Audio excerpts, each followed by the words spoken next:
Seek out the unknown.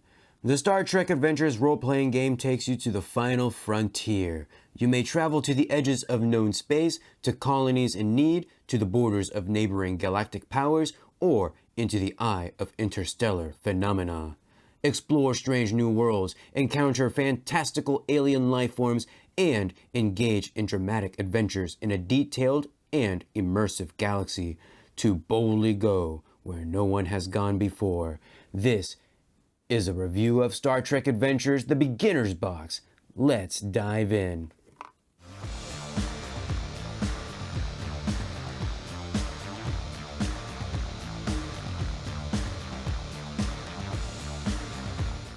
So here we have our Star Trek Adventures 2nd edition starter set. Let's take a look at what's inside the box. First, we have these tokens. We have determination, motivation, type tokens. I actually did not punch these out of the carton. They just kind of came like that. So I don't know, but oh well. They're not damaged or anything, but still. We've got 5d20s in a nice teal-like color, what it looks like, although it looks like some of my dice are kind of misprinted a little bit. I don't know, like, here, I'll see if I can get one of these out. But there's like these random dots. Like, you can kind of see it on that 6 right there, this 14. It's just kind of messy, in my opinion, which is a real shame. We've also got the rules booklet, and we've got a campaign booklet. Really good and well organized, as we'll see here in just a little bit. We've also got the various character sheets. We've got the USS Challenger, which is the main ship that you'll be flying in the campaign booklet. Then we've got Commodore Nella Zen, Commander Xanthus Taravik, Dr. Vorel, Lieutenant Commander Berk Van Jaxa, Lieutenant Zoe Hernandez, Lieutenant Junior Grade Rashid Kamal, Ensign Laniar Tenan. And then we have these rule summary cards, really good for just handing out to your players when you need them. So we got like the core mechanics, making attacks, starship attacks, and just really just great to have on hand, just for reminding your players all the things that they can do and things like that. I actually really do appreciate it when these beginner box sets do stuff like that, because it's also great for me as a GM who might be learning the game as well to make reference to them during play. I also really like that we have a variety of characters, not just from the different departments on the ship, but actually in rank. So we do have somebody that needs to play the Commodore, but at the same time, the GM could play that person as well. It's just a lot better if somebody is playing the actual acting captain of the ship. But we also have like a medic, an engineer, a scientist, and things like that, which really makes it just a whole broad range of characters that you can play. Because in Star Trek Adventures, you don't really play just one character. Like, you have a main character, but then you might have like side characters that you play as to help fill the gaps in skills and needs. So I really do appreciate that they've included those types of characters in this set as well. If you've played the 1st edition of Star Trek Adventures, or even any other 2D20 game by Modiphius, then playing this iteration of Star Trek Adventures should feel very familiar. A character has 6 attributes that are rated from 7 to 12. They also have 6 departments rated 1 to 5. So for our attributes, we have things like control, a character's self-discipline, coordination, and fine motor skills. We have daring, a character's bravery and quick thinking or acting without hesitation. Fitness, a character's physical strength and stamina. Insight, a character's understanding about their environment and other people. Presence, a character's personality and ability to command attention or respect. And reason, a character's logical and problem-solving abilities. For departments, we have command, a character's ability to direct a crew or lead a team. Con, a character's ability to pilot a ship or ground vehicle. Engineering, a character's ability to resolve mechanical or technical problems. Security, a character's ability to defend themselves or conduct investigations. Medicine, a character's ability to heal others and treat illnesses. And science, a character's knowledge and understanding of the universe. When a character performs a task, they add the most applicable attribute and department numbers together. This becomes their target number. Next, you'll roll 2d20. If you roll equal or under that target number, then you score a success, or as many successes as you are able to hit with the dice that you roll. A character also has a focus, which represents their knowledge or experience of a specialized subject. If one of your focuses applies, then any dice that are equal to or under the target number score 2 successes instead. The difficulty of a task can vary as well, from 0 to 5. 0 represents tasks that are routine and easy, whereas difficulty 5 represents something that is extremely difficult. Not impossible, but extremely difficult. So how do we even pass a difficulty 5 task when we only roll 2d20? Well, even if we had a focus, the most successes we would be able to achieve is 4, right? Well, we can buy more dice for the roll with the use of momentum. Momentum is a meta currency that the players can use. By generating extra successes, for example, 2 successes when the difficulty was 1, resulting in 1 extra success, you gain momentum. With this momentum, you can buy extra dice for a roll up to a maximum of 3, for a total of 5d20 for a given roll. Likewise, the GM also has access to threat, which acts in the same way, but it's only something the GM can use. We also have access to determination. Determination doesn't add extra dice, but it does make the existing ones better. When spending determination before rolling, the character chooses 1d20 in the dice pool. That die is considered to have already rolled a 1, therefore scoring a critical success, counting as 2 successes. Alternatively, if you spend determination after rolling, you may reroll any number of d20s in your dice pool. Determination may only be spent in certain circumstances though. Some talents can also reduce the cost of buying additional d20s, but really that's up to what talents you actually have. Other characters can help each other with teamwork. You may accept one assistant at no cost on any individual task. However, you may have additional assistants, but each extra person involved creates the potential for error. Each assistant after the first either costs 1 momentum or adds 1 threat. To assist with a task, the player must describe how their character is assisting the task's leader. If the game master agrees, then each assistant rolls 1d20 using their own target number and their own focus, if any, to determine if any successes are scored. The assistant's dice can generate complications as usual. If the task leader generates at least 1 success, all successes generated by the assistants count towards the task. If the task leader does not score success, the task fails, no matter how many successes their assistants scored. Opposed tasks are also a thing, which requires characters to attempt a task in opposition of each other. So when you attempt an opposed task, the reactive character first rolls to set the difficulty. They gather a dice pool, rolling against their own target number as if they were making a task roll. However, they are not rolling against any specific difficulty, just counting how many successes they actually scored. The active character then makes their task roll. The difficulty of this roll is equal to the number of successes the reactive character scored. If the active character succeeds, they achieve their desired goal and can spend any momentum generated to improve that outcome as usual.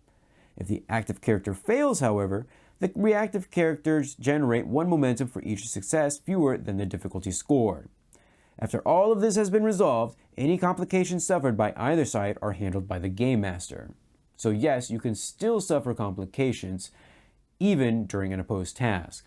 Speaking of complications, if you roll a 20 when attempting a task, you create a complication, which comes into play once the task has been resolved.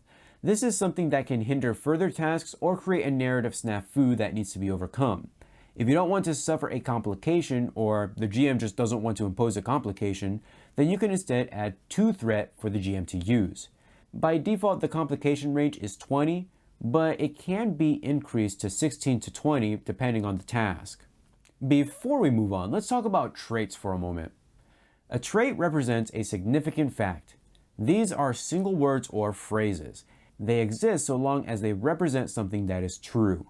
The book gives darkness or brightly lit as examples of traits, but Vulcan or human or any other type of species are also good examples. Traits can influence the complication range of a task. So if something isn't going your way or there's something that's going to hinder your progress, the complication range might increase. The going gets tough sometimes, and you'll have to engage in combat. Or not. The book describes it as conflict, so it could refer to combat or social debates or etc. etc. I like to think that there are two types of conflicts, personal and ship. At the start of a conflict, though, the GM chooses a character to take the first turn, and that character can make a single major action and a single minor action. In combat, the battlefield is separated into different zones. So we have reach, close, medium, long, and extreme range. And I really do like that games are moving to this narrative range band system. I really do think that it makes, combat more fluid. That you're able to do things without having to calculate how many square feet you can move in a given turn. Minor actions will include things like aiming, drawing items, interacting with other objects, movement, prepare something, or stand up or drop prone. For major actions, we can do things like assist, attack, create a trait, direct, we can perform first aid, guard, do some other tasks, we can pass our turn, we can ready an action, or we can sprint. An attack is the most important and direct major action in combat. So in order to actually attack something, first we're going to choose a weapon and then a target. It should be worth mentioning that in this game, Star Trek Adventures, most of the time you're probably going to be using your phasers on stun, although you can choose to inflict deadly injury, but doing that comes with its own conflict and complications and things like that. Basically, you're giving threat to the GM because, people just don't want to kill other people. Who would have thought? For melee attacks, we use daring plus security with a difficulty of 1. If the opposing character knows that an attack is coming, they can choose to make it an opposed task instead. If it's a ranged attack, then you'll use control plus security with a difficulty of 2. And if the target has cover from the attack, then it's also an opposed task instead. Then we'll resolve the attack. If your attack succeeded, you inflict an injury upon your target. If the attack was an opposed task and the target won, then they may either move out of reach, if in melee, or spend 2 momentum to counterattack, inflicting an injury upon you in return. And any character who suffers an injury may also avoid an injury, and this is done by stress. Speaking of stress, every main character has a limited ability to withstand stress, resist negative consequences, and avoid injuries during tense or dangerous situations. A character can withstand a maximum amount of stress equal to their fitness attribute. Your choice of species, talents, and other factors may affect this maximum. Each time your character faces a negative consequence, you may choose to suffer stress instead. When you suffer stress, the severity of the consequence, usually a number between 1 and 5, tells you how much stress you must endure. You can spend momentum to remove stress on a 2-to-1 basis, so spend 2 momentum to remove 1 stress, and this can be repeatable to a maximum of 3 stress. The most common way of removing stress is by resting. A breather is a few minutes and allows a character to remove 4 stress. A break is between half an hour to a couple of hours and removes 8 stress. And then there's sleep, which allows you to remove all stress. When a character is hit by an attack or suffers from a hazard, they suffer an injury. All sources of injury also have a severity between 1 and 5. When a character suffers from an injury, they are also defeated, and they immediately fall prone and cannot take any actions for the rest of the scene. Now, a character can avoid an incoming injury by suffering stress equal to the attack severity. This prevents them from being defeated. Starships are just like characters. They have their own systems and their own departments. Any task that involves or relies upon communication systems should use comms. Any task that relies on the processing power and data storage of the ship's computers uses computers.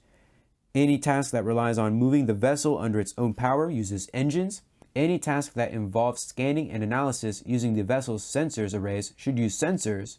Any task that involves the physical construction of the vessel or its protective systems uses structure. And any task that involves attacking a target uses weapons. The 6 departments mirror those used by characters and are command, con, engineering, medicine, science, and security.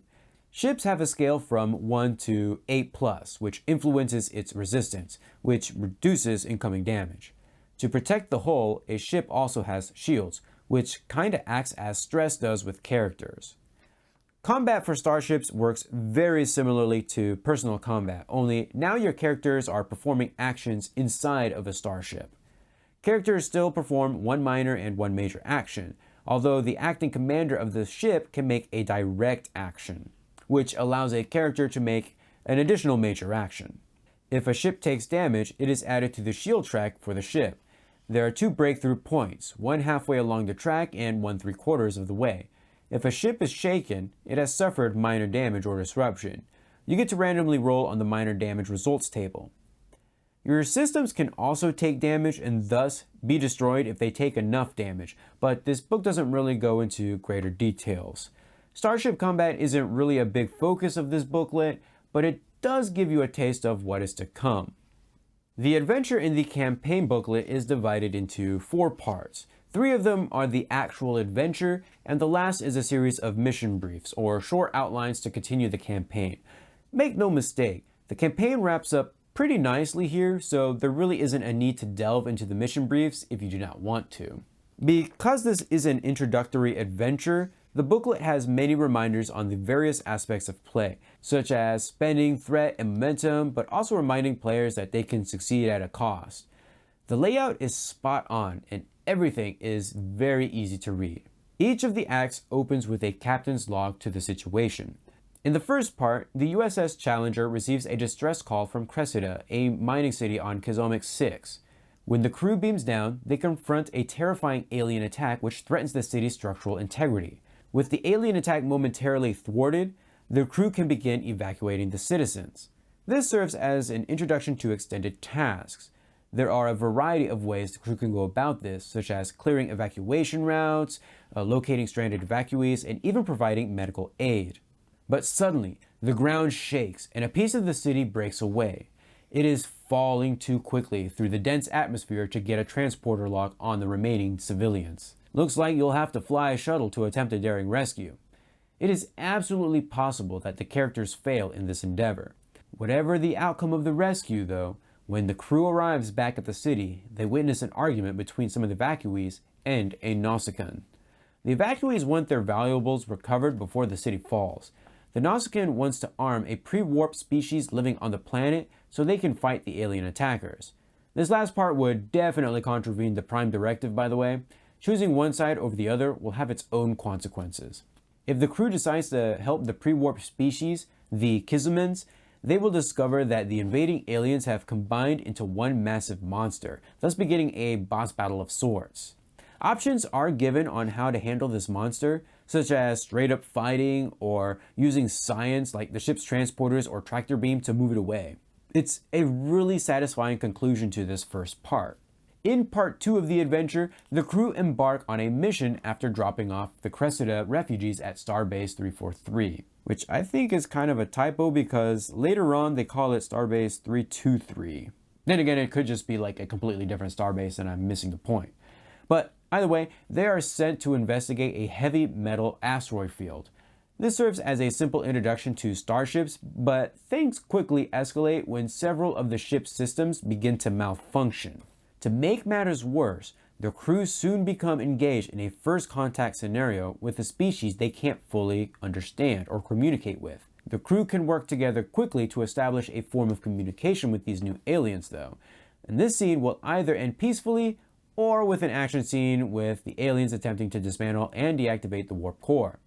Something is wrong with the warp core though, and we have another extended task to help repair it, and they will soon discover that it was all a sabotage by the Nausicaan archaeologists from Cressida, Urotoxa. In part 3, the crew are assembled in the briefing room to receive a message from Admiral April, who is concerned about Urotoxa, the Nausicaan from Cressida, and the crew's handling of the situation. We have a group challenge here to try and convince the Admiral that they are the right people for the job. If they succeed, they are given a new directive: go to Starbase 343. When they get to the starbase, we have another extended task, this time to find information on Urotoxa's whereabouts. And when they do find information, they realize the Nausicaan was headed to the Shadow Maw Nebula. The crew is then ordered to pursue. It is a 2-day journey to the edges of the Shadow Maw Nebula, and being here brings about its own challenges. The trait Edge of Darkness 3 is always in effect here, and the Regenerate Shield task is now +2 difficulty. Not only that, a Nausicaan scout ship is ready to ambush the Challenger. This is likely to be the player's first encounter in a ship-to-ship combat. With the ship taken care of, the Challenger can move onward to the only planet in the nebula. There are several Nausicaan lifeforms there, one of them being Urotoxa. The crew can either beam down there or take a shuttle, but regardless, they will encounter Urotoxa, who will divulge some information as to what her goals are. The crew can either help out or attempt to take her into custody. The ground crew can deal with the puzzle of the ruins on the planet, which is kind of opening a rift to another dimension. I believe it's Dimension 12, where the invading tentacle aliens came from. But as they do so, a large Nausicaan raiding ship arrives to take out the Challenger. This combat serves as a bigger conflict for starships. With the threats on both sides taken care of, the adventure concludes. In addition to the campaign, which wrapped up nicely by the way, there are 3 mission briefs that loosely tie in. In Behind the Glass, the crew is called to a Federation colony where a new type of bryozoan pet has become a fad. Unfortunately, someone or something has been stealing the fascinating creatures. The crew must investigate who or what is responsible and determine whether owning bryozoans should be illegal in Federation space. In Sour Deals, Lieutenant Commander Sayid Akufo of Section 31 has arranged to meet with a Klingon trader and take custody of stolen cloaking technology. Posing as a Starfleet intelligence officer, Akufo calls on officers from the Challenger to serve as his backup in a neutral spaceport. The Klingon trader, Klarn, is not at the meeting point, and Akufo and the player characters must track him down. Unfortunately, Klingon intelligence operatives are also on his tail, and the whole situation is likely to end with spilled blood. In 53rd Annual Bioarchaeology Conference, a despicable act of bigotry occurs in the middle of a bioarchaeology conference that leads to a mystery on board Starbase 323. The culprit ends up being a Starfleet intelligence agent out to uncover a conspiracy of galactic proportions. For a beginner's box, this one is quite capable. The booklets are very well organized, which is a step up from what I've seen with the first edition products. I really like the campaign in the booklet. It's very much Star Trek and on point with its themes, and it's enough to satiate any Trekkian fans', need for a good story. I'm not really sold on the mission briefs though. They're there in case you want to further your game with this beginner's box, so who am I to complain? I have to applaud the rules booklet for a moment though. It is very well organized for as many parts as there are in the 2D20 game. Everything is easy to read and understand, which is the most important thing in a rules guide. If you're interested in giving Star Trek Adventures a try, then I would highly suggest the beginner's box.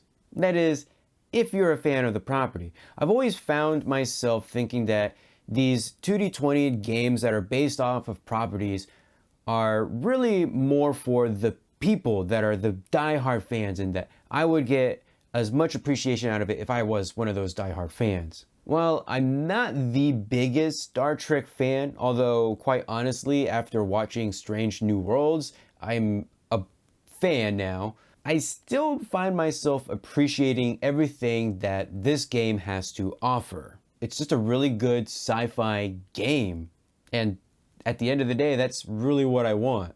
All I can say is give it a go, unless you're not really interested in this Star Trek property. Well, that's going to do it for this video. Feel free to leave a comment down below. Give this video a huge thumbs up to support the series, and I will see you guys in the next video.